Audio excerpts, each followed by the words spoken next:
Today on Cookin' by the Book, we're making lemon-thyme chicken with garlicky greens and white beans from America's Test Kitchen's cookbook, The Skillet.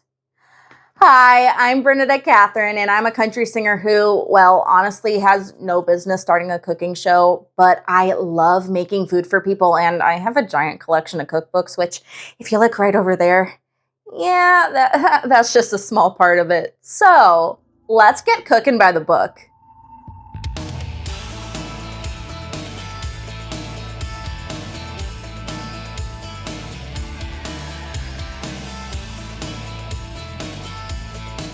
The recipe in this cookbook makes a dish that serves 4 people. Now, much like a casserole, which we made last week, a skillet meal uses one dish for everything.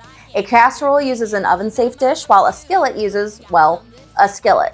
Now, you may be putting ingredients in and taking them out and putting them aside while you work with other ingredients in that skillet, but the end result puts everything back in, either for finishing or just serving. Here's what you'll need to make this chicken dish. Dried thyme, a lemon, salt, pepper, all-purpose flour, 4 boneless chicken breasts, extra virgin olive oil, bacon cut into 1/4-inch pieces, Swiss Chard, stems chopped and leaves cut into 1-inch pieces, but since I wasn't able to find it during this week's shopping trip, we're using collard greens instead. Garlic cloves, sliced thin, or in my case, prepackaged minced garlic, red pepper flakes, and a can of Great Northern beans. We'll also need a 12-inch steel skillet, a small bowl, a shallow dish, a meat pounder, plastic wrap, and a meat thermometer. First, let's prepare the chicken. Adjust the oven rack to the middle position and preheat the oven to 200 degrees Fahrenheit.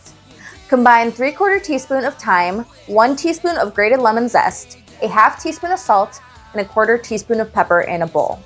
Then spread a 1/2 cup of all-purpose flour in a shallow dish.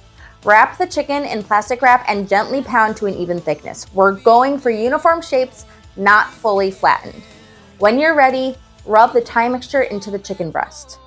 Then work with 1 chicken breast at a time, lightly coating it in flour and shaking off the excess. Now let's cook the chicken.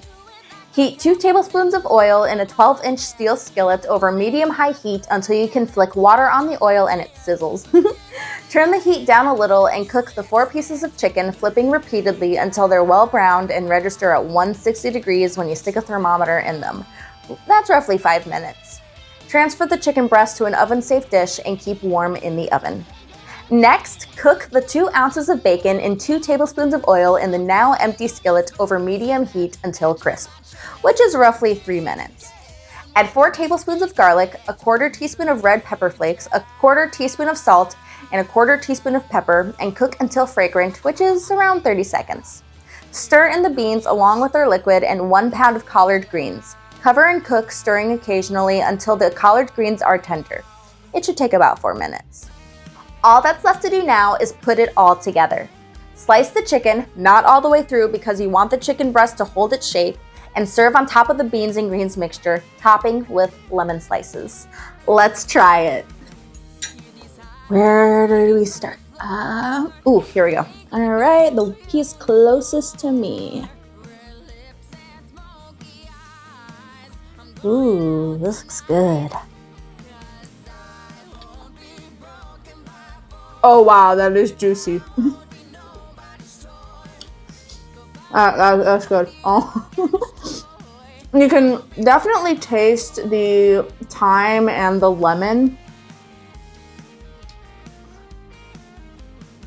That's strange. Okay, so even though we didn't put any butter in this dish, I am getting a little bit of butter. That is very interesting. Okay, now I want to try the greens. We're gonna get some bacon, the green. Let's get some beans.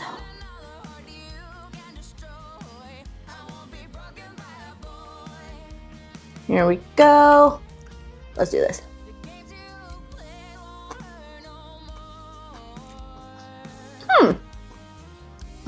Oh, okay.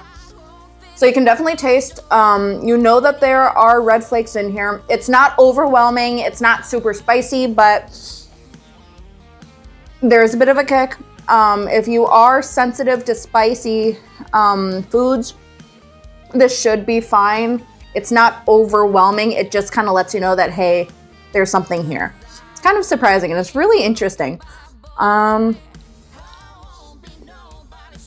There's, again, like this buttery quality to the greens, even though, again, we did not use any butter at all in this dish. And let me try this part again.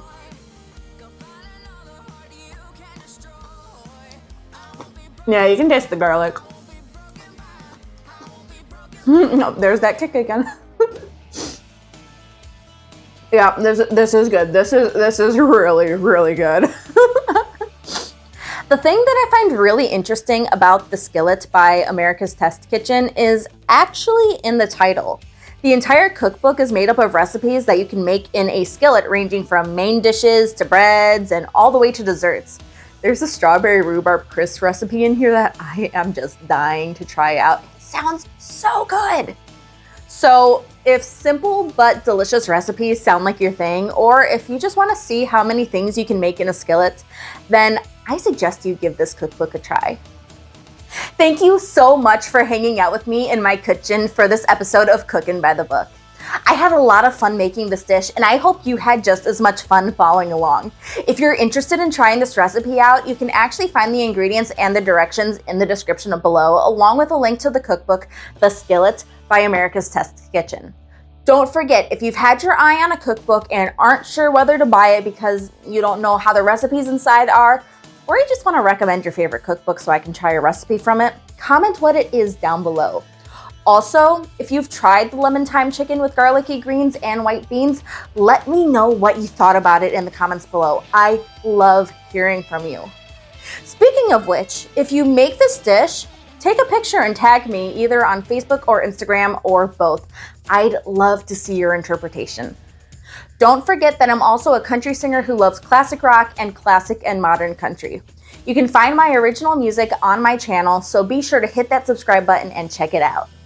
You can also hit that button if you're interested in following along on my Cookin' by the Book journey. Let's go down this cookbook road together. I look forward to seeing you again soon. Bye!